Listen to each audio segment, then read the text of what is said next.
Students, आज हम complementary jeans के बारे में अध्ययन करेंगे कि किस तरह से ये डेविएशन होता है मेंडल के लॉ से।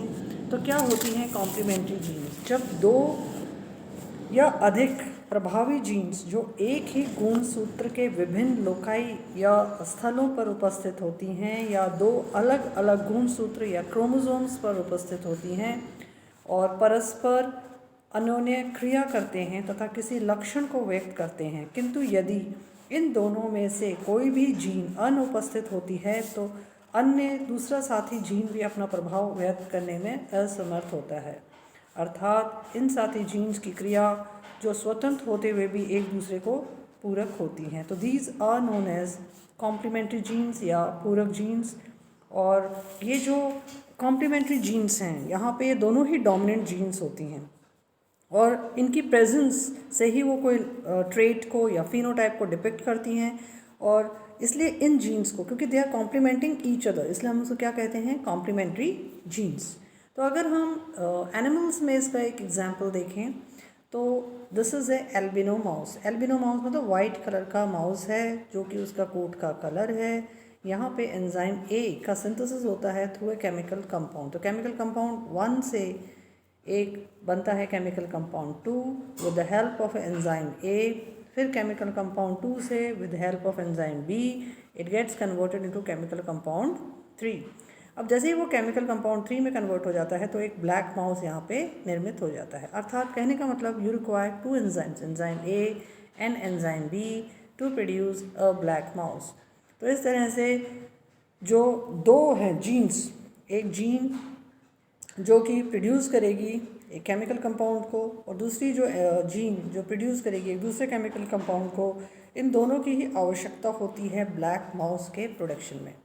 अगर हम इसका एक्सप्लेनेशन देखें तो एक डोमिनेंट एलील है वो जीन्स के लिए जो कि प्रभावी हैं, जीन ए और बी, और जो इंडिविजुअल है उसको ए और बी जीन दोनों ही होनी चाहिए अगर उसको ब्लैक कलर का फिनोटाइप दिखाना है। अगर उसमें एक भी डोमिनेंट एलील मिसिंग है तो वो कैसा होगा, वाइट कलर का चूहा होगा। There are only 2 possible phenotypes, black and albino. अगर मान लीजिए आपका हेट्रोजाइगस कोई क्रॉस है, हेट्रोजाइगस में एक प्रभावी और एक अप्रभावी है, वो दोनों ही हेट्रोजाइगस हैं, तो आपके ऑफस्प्रिंग्स प्रोड्यूस होंगे। उनमें आप क्या देखोगे कि यहाँ पे 9:7 का आपके एक जनरेशन होगा फिनोटाइप का।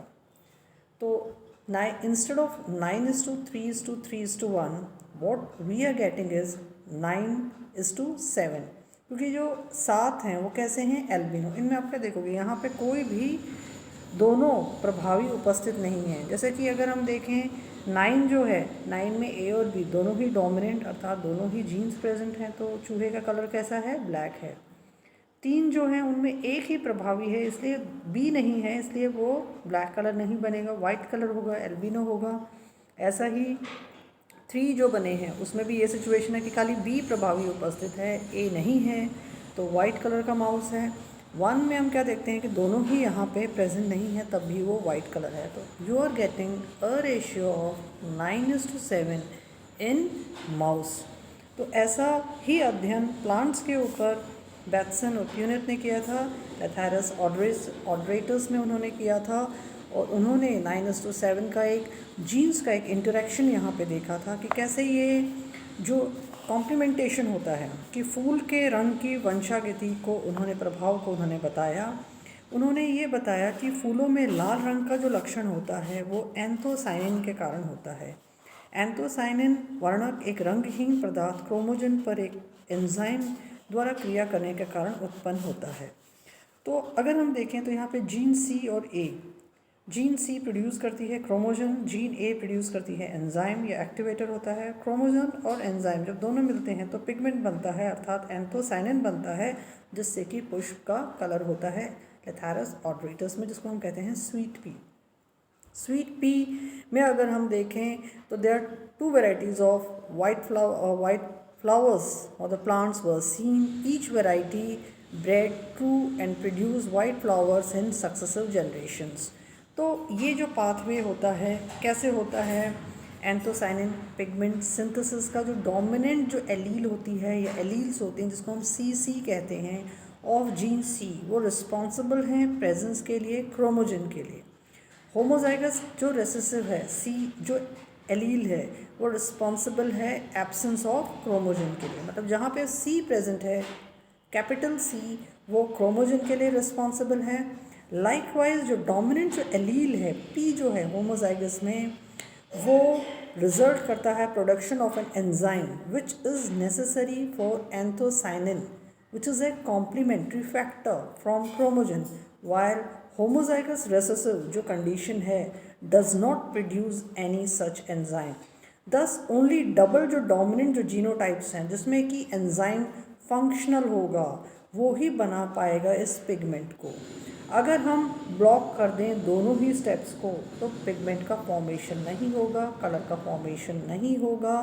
तो ये कॉम्प्लीमेंट करती हैं जीन सी और पी एक दूसरे को, इसलिए ये क्या कहलाती हैं कॉम्प्लीमेंट्री जीन। क्योंकि ये दोनों इंटरेक्शन करती हैं तब हम इसे कहते हैं कॉम्प्लीमेंट्री जीन इंटरेक्शन, जो कि बहुत स्पष्ट है फ्लावर कलर में लेथेरस ऑड्रेटस जिसको हम स्वीट पी कहते हैं। तो इसमें ये जो कॉम्प्लीमेंटेशन होता है ये दो नॉन एलेलिक जीन्स के बीच में होता है सी और पी, जो कि एसेंशियल हैं प्रोडक्शन के लिए स्पेशल फिनोटाइप के लिए जिसको हम कॉम्प्लीमेंट्री फैक्टर कहते हैं। ये जो दो जीन्स हैं ये इन्वॉल्व हैं स्पेसिफिक पाथवे में और इनका जो फंक्शनल प्रोडक्शन होता है वो रिक्वायर्ड होता है फॉर जीन्स एक्सप्रेशन में। तो इस तरह से जब डोमिनेंट एलील्स प्रेजेंट होती हैं तो वो कॉम्प्लीमेंट करती हैं एक दूसरे को और कॉम्प्लीमेंट्री फैक्टर रिजल्ट करता है एक स्पेशल फिनोटाइप में, इसलिए इन जीन्स को हम कॉम्प्लीमेंट्री जीन्स कहते हैं। जब either of the gene loci have homozygous recessive allele, जब इनके रेसेसिव एलील्स प्रेजेंट होते हैं तो जीनोटाइप्स उनके डिफर करेंगे और चेंज हो जाएगा आपका F2 रेशियो क्या हो जाएगा 9:7 हो जाएगा। कैसे क्यों होता है ये? क्योंकि यहाँ पे प्रोडक्शन होता है किसका एंथोसाइनिन का। अब ये जो जीनोटाइप है मान लीजिए जीनोटाइप में आप क्या देख रहे हो कि यहाँ पे कहीं ना कहीं प्रभावी हैं सी और पी दोनों ही उपस्थित हैं किसी भी कंडीशन में, या तो होमोजाइगस है सी सी पी पी या हेट्रोजाइगस है सी पी या यहाँ पे हेट्रोजाइगस कंडीशन है। तो यहाँ पे क्या देखते हो प्रीकर्सर होता है, प्रीकर्सर से जीन सी सिंथेसाइज करती है एंजाइम सी को जिससे एक इंटरमीडिएट क्रोमोजन का निर्माण होता है। फिर जीन पी निर्माण करती है एंजाइम पी का जिससे निर्माण होता है एंथोसाइनिन या कॉम्प्लीमेंट्री फैक्टर का। तो इस तरह से ये बहुत ही सरल प्रकार का पाथवे है जो ये प्रदर्शित करता है कि एंथोसाइनिन का जो प्रोडक्शन है लेथेरस ऑड्रेटस में जिसको हम स्वीट पी कहते हैं वो जीन सी और जीन पी के द्वारा होता है, क्योंकि जीन सी एंजाइम सी का प्रोडक्शन करता है जिससे प्रीकर्सर का फॉर्मेशन क्रोमोजन में हो जाता है और जीन पी जो है वो एंजाइम पी का प्रोडक्शन करता है जिससे क्रोमोजन का प्रोडक्शन हो जाता है एंथोसाइनिन पिगमेंट में। दूसरी कंडीशन में अगर हम देखें कि आपका जो जीनोटाइप है वो यहाँ पे खाली एक ही जीन प्रेजेंट है, you have only gene P present, तो यहाँ पे जीन कौन सी प्रेजेंट नहीं है सी प्रेजेंट नहीं है, तो किस चीज़ का निर्माण नहीं हुआ प्रीकर्सर से आपका कोई भी क्रोमोजन का निर्माण नहीं हुआ क्योंकि आपका एंजाइम सी बना ही नहीं। जब एंजाइम सी बना ही नहीं तो आपका क्योंकि क्रोमोजन का निर्माण नहीं हुआ तो खाली आपकी प्रेजेंट है जीन पी। तो जीन पी ने एंजाइम पी का तो निर्माण किया लेकिन यहाँ पे पिगमेंट फॉर्मेशन नहीं हो पाएगा जिसको हम एंथोसाइनिन कहते हैं, तो पिगमेंट फॉर्मेशन यहाँ पे नहीं हो पा रहा है। ऐसी ही स्थिति हम दूसरे जीनोटाइप में देखते हैं जहाँ पे आपके P dominant P is not present only C is present. तो यहाँ पे क्या हो रहा है जीन सी एंजाइम सी का प्रोडक्शन कर रहा है जो कि प्रीकर्सर से निर्मित तो कर रहा है क्रोमोजन, लेकिन आगे जो एंजाइम जो पी है वो नहीं बनता क्योंकि एंजाइम पी नहीं बनता क्योंकि जीन आपके पी नहीं है तो आपके कोई भी पिगमेंट फॉर्मेशन नहीं होगा। अब मान लीजिए जीनोटाइप आपका रेसेसिव है, सी और पी दोनों ही रेसेसिव हैं, तब भी ना तो आपका जीन सी एंजाइम सी का प्रोडक्शन नहीं करेंगे और जीन पी एंजाइम पी का प्रोडक्शन नहीं करेंगे तो आपके कोई भी एंथोसाइनिन पिगमेंट का फॉर्मेशन नहीं होगा। तब हम यहाँ पे इस जो लेथेरस ऑड्रेटस है जिसको हम गार्डन पी कहते हैं, स्वीट पी भी कहते हैं हम इसको, तो इसमें अगर हम एक क्रॉस देखें जो कि अध्ययन किया था बैटसन और प्यूनेट ने, तो उन्होंने F1 जनरेशन को चूज़ किया। F1 जनरेशन में क्या है आपके हेट्रोजाइगस अवस्था है और हेट्रोजाइगस जो अवस्था है वो कौन से पुष्प हैं पर्पल कलर के पुष्प हैं। और ये जो पर्पल कलर के जो पुष्प हैं जो इन्होंने देखे ये इन्होंने देखे हैं when you have a parental type of white colours. तो वाइट कलर के इंडिविजुअल्स जो कि P1 पेरेंट्स थे, उससे उन्होंने पर्पल कलर के फ्लावर्स यहाँ पे प्राप्त किए। ये जो पर्पल कलर के जो फ्लावर्स इन्होंने यहाँ पे प्राप्त किए, इनमें क्या देखा इन्होंने, C और P दोनों ही प्रभावी जीन यहाँ पे उपस्थित हैं। क्योंकि जो पेरेंटल टाइप था उसमें आइदर या तो C प्रेजेंट था या फिर P प्रेजेंट था। अब इन दोनों को ही आप F1 इंटू F1 करोगे तो आपके purple colour into purple colour होंगे। तो F1 F2 जनरेशन में सेग्रीगेशन होगा गैमीट्स का। जो सेग्रीगेशन होगा गैमीट्स का तो आपका मेल और फीमेल का सेग्रीगेशन होगा। तो क्या निर्मित होगा, आपके 9:7 का रेशियो। 9 तो जो फ्लावर्स होंगे वो पर्पल कलर के होंगे और 7 जो फ्लावर्स होंगे वो आपके वाइट कलर के होंगे। तो दिस एंथोसायनिन पिगमेंट, मतलब पिगमेंट वहाँ पे प्रेजेंट है, पिगमेंट का फॉर्मेशन है। पिगमेंट का फॉर्मेशन C और P जीन्स के द्वारा है, क्योंकि C और P जीन्स एक पिगमेंट का फॉर्मेशन कर रहे हैं, एंथोसायनिन का फॉर्मेशन कर रहे हैं। तो फ्लावर्स वहाँ पे 9 फ्लावर्स पर्पल कलर के हो गए और 7 कैसे हैं, कलरलेस हैं, क्योंकि उनमें खाली एक ही जीन प्रभावी है या अप्रभावी प्रेजेंट है।